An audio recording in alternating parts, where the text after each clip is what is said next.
My husband keeps bothering me about chores and work, and it's really getting on my nerves. Whenever I ask for something, he says mean things to me. I just wanted us to go through life together happily as a married couple. But if things stay like this, what's the point of being married? Just when I felt like there was no hope, my husband's behavior suddenly changed. I started to think maybe we could finally have the perfect married life I've always wanted. But I was wrong. I shouldn't have believed him. My name is Michelle Taylor, and I'm 43 years old. I met Edward a few years ago while he was on a business trip, and now we live together. We used to have a long-distance relationship where we had to fly to see each other because we were both so busy with work. But after dating for a few years, we finally got married. I'm going to make you happy for the rest of our lives, Edward said when he proposed to me. I never thought I could marry such a wonderful man. Back then, he was really friendly, and it seemed like a lot of women liked him. It might sound weird, but I felt really lucky that he chose me.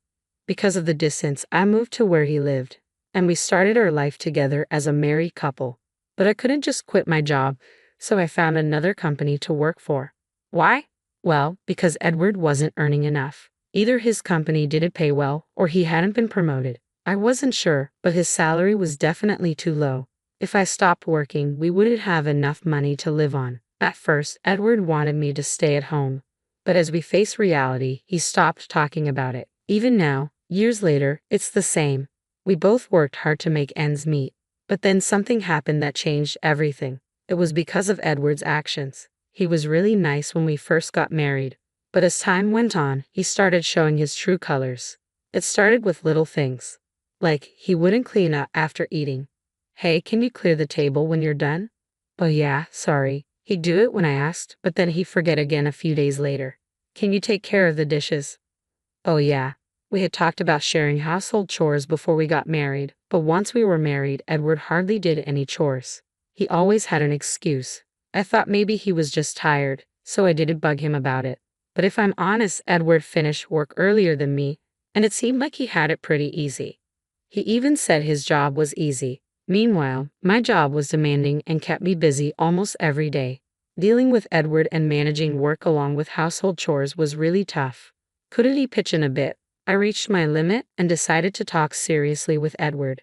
Hey, about the chores, could you maybe help out a bit more? I'm really exhausted. Suddenly, Edward's expression changed. You could see right away that he was annoyed. I get it, he said, his voice full of anger. Although I didn't bring it up then, I couldn't help but wonder why he was so defensive. After that day, Edward's behavior changed a lot. I knew why. I had asked him to help with the chores. Thinking about it now, maybe Edward just sees me as a convenient maid. One day, after finishing work as usual, I came home to the smell of alcohol in the air. Holding back my disgust, I went to the living room. When I opened the door, I found Edward lying on the couch surrounded by empty beer cans. I figured he probably didn't go to work. Hey, what's going on? Are you all right? I asked, approaching my seemingly drunk husband. But Edward, opening his shut eyes, glared at me. Ah, so annoying, he grumbled. Annoying? His response was clearly disdainful, and he shut his eyes again. But seeing him so lost in alcohol, I started to worry. Did he have a breakdown without me noticing? Did he turn to alcohol to escape? Hey, what's with all the alcohol? I asked. Edward snapped. I told you it's none of your business. Before I could say more, he got up and started yelling at me, slurring his words. He threw insults and stormed off to his room. I was just trying to show concern. Why was I being treated like this? Alone in the living room, I cleaned up the beer cans and snack wrappers Edward left behind. Then one day, laundry and dishes were scattered around, some broken, including my favorites. Given what happened, I knew Edward did it on purpose. I wanted to confront him, but he wasn't home, though he should have been done with work. Maybe he was out drinking. He trashed the place and left. It's so mean. I called Edward, but he didn't answer. I texted, and he replied quickly. I'm not coming home tonight. No explanation. What should I do? Should I just go along with Edward's behavior? Is this my fault? It feels hopeless. I thought I did the right thing. What could I have done differently? Lost in thought, I cleaned up the mess. Later, I noticed a scratch on the floor, a reminder of this day. The next day, as he promised, Edward came back, smelling of alcohol and unsteady on his feet. What were you doing? I was really worried, I said, frustrated that he didn't even greet me. What I do is none of your business, he replied.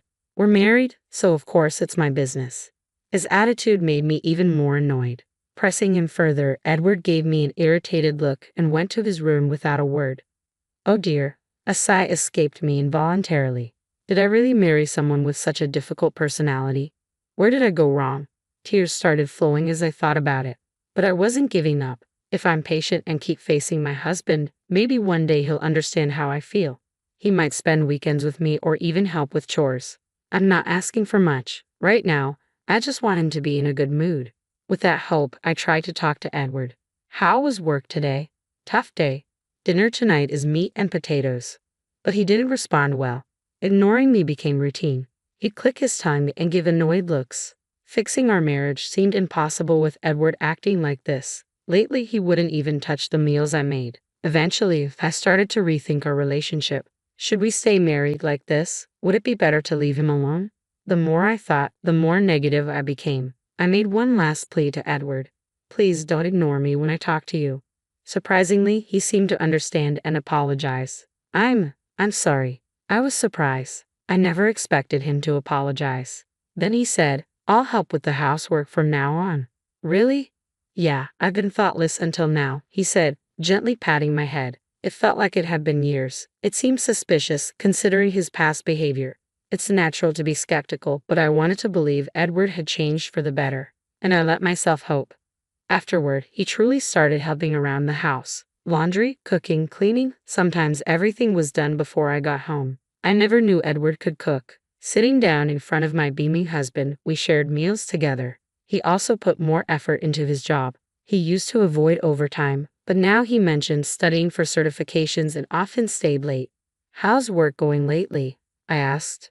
It's going well, Edward replied with a smile. Our time together increased, feeling like the honeymoon phase again. But one thing bothered me. Despite claiming overtime, there was no extra pay.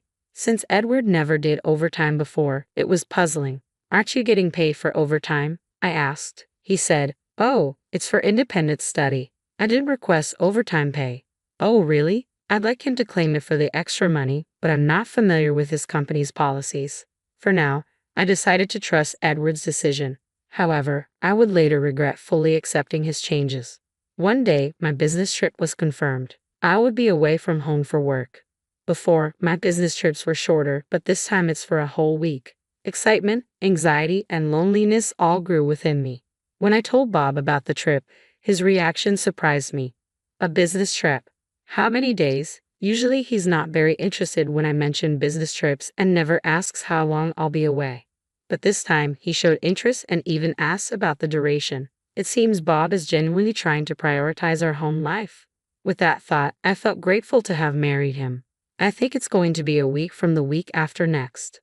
Oh, okay, the week after next then. Bob started checking his calendar on his smartphone. I'm not sure about the details, but he seems busier than before. I wondered if he's become busier at work or perhaps more relied upon. Got it. Be careful. Okay. Yeah, thanks. We had these conversations, and on the morning of the trip, I explained various household things to Bob. Thinking he had finally understood, I briefed him on the discount store, ironing techniques, and where to find daily necessities to make things easier for him. Well, I'm off now. Call me if anything comes up. All right, thank you. With that, I headed for my business trip. That evening, when I returned to my hotel after work, I received an unusual message from Bob. How's work going? It's going well. After some casual chit-chat, I sent him a goodnight message and set my phone aside. I couldn't help but wonder if everything was okay with Bob. Was he feeling lonely all by himself? With these thoughts, I continued preparing for work. About a week later, I finished my tasks and started heading home. Luckily, I finished a day earlier than planned. If no last-minute work comes up, I'll have tomorrow off.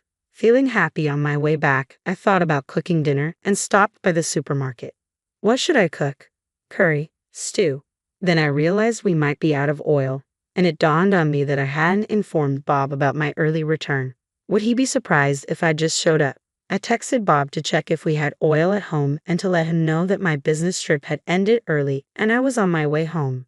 However, even after circling the supermarket, there was no reply from Bob. Was he still working? Doing overtime? Deciding not to disturb him further, I picked up a bottle of oil, thinking it's always good to have some extra. While heading home after shopping, Bob called. "Hey, are you coming home now? Where are you?" For some reason, he sounded panicked. Was something wrong? Yeah, I'm in the apartment elevator right now. Bob hung up without saying anything else. What's happening? Worried, I hurried to our apartment. "I'm home, Edward. Are you okay?" I called out, but there was no answer. Just as I was taking off my shoes and heading inside, my husband rushed out of the living room and collapsed in front of me. "Are you okay? It's hard to breathe."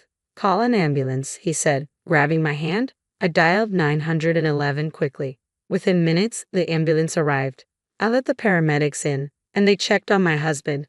"Will he be okay? What's going to happen?" While watching and worrying, I noticed something strange. There were a pair of women's shoes I didn't recognize. Obviously, they weren't the paramedics or mine. I felt a tightness in my chest. Glancing at the living room window, I saw a women's lingerie hanging there. Could it be? Is Edward having an affair? Looking back, he did seem very panicked when I called. Maybe he was trying to hide it. I cautiously scanned the house, pretending to prepare for my husband's hospital visit to avoid suspicion. Living room, restroom, kitchen, no sign of her. If her shoes are here, she must be around, unless she escaped through a window.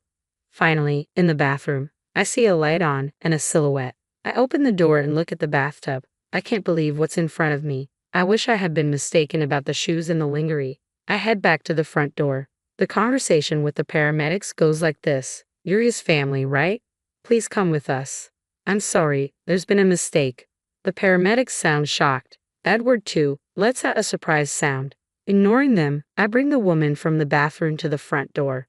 "This woman is family, she'll come with us." Wait a minute, the woman gets flustered.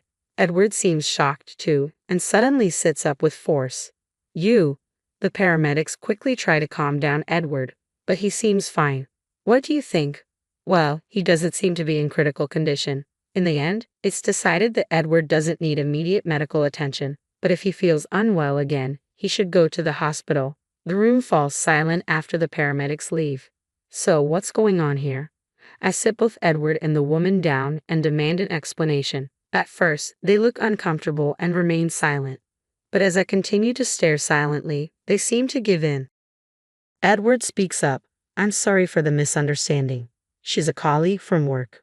We're close, but there's nothing going on." Following Edward, the colleague chimes in. "That's right. We were just having a meeting here. There's nothing going on, I promise. Now, can you explain this? Do you need to take a bath for a meeting? Do you need to dry your underwear too?" I gesture to the underwear hanging in the living room. The two exchange uneasy glances, appearing troubled. I see through their facade. "If you have time to come up with a strange excuse, just tell me the truth." I press them. Edward looks up, his expression heavy with guilt, and finally spills everything. "I'm really sorry." I know sorry isn't enough. "So, you've been lying about working late?" It turns out Edward had developed a close relationship with his colleague Kate. After we got married, he started cheating because I kept nagging him about household chores. But when Kate praised men who do chores, Edward started working late to meet her. I noticed the smug look on Kate's face. That explains the lack of overtime pay and his supposed certifications. It was all a facade. "I understand what you're thinking. Let's just end it with a divorce," I declared. "Please go ahead and be with her." I was so fed up that divorce seemed like the only solution. It wasn't a threat. The deception I had endured had become unbearable. But Edward wouldn't hear of it. "Divorce? That's not the answer," he insisted. "If you had told me you were coming home, none of this would have happened." "Yeah, it's not fair to come home unannounced." They both chimed in. Had I been deceived by my husband's facade all this time? The realization left me feeling pathetic. "Ma'am, look, Edward really regrets it." Kate tried to calm me down. "You don't truly want a divorce, do you? You're just blaming me for his cheating," she accused. "Enough is enough. Let's get a divorce," I shouted, and they both recoiled. I hoped they would reflect on their actions and words. Afterward, I hired a lawyer and began preparing for divorce proceedings to claim my share of the assets. Edward kept calling, and even his parents reached out. They were understanding, and upon hearing my side, they apologized and agreed to support me in the divorce. Eventually, after likely talking to Edward, he appeared exhausted during the divorce proceedings and agreed to it without resistance. I reported Edward and Kate's affair to their company. Following the divorce, John and Kate, both employed at the same company, were quickly exposed for their affair. They faced ostracism from colleagues and seemed to lose their standing within the company. Additionally, they became the subject of gossip among talkative older women, and even clients began discussing it. Unable to endure the toxic environment, they resigned from their jobs. I'm uncertain if they married, but they likely faced financial strain. If they did marry, I can imagine them arguing over money. I promptly moved to a new, more comfortable and affordable apartment. Reflecting, I recall choosing the old place to accommodate John's preferences. As I return home, I exhale a sigh of relief, grateful that chapter of my life has closed. Since the divorce, I've dedicated myself more to work, leading to significant improvements in my performance and a subsequent raise. While initially made in anger, the decision to divorce now brings me a sense of liberation. With this in mind, I enjoy my favorite tea, preparing for what tomorrow may bring.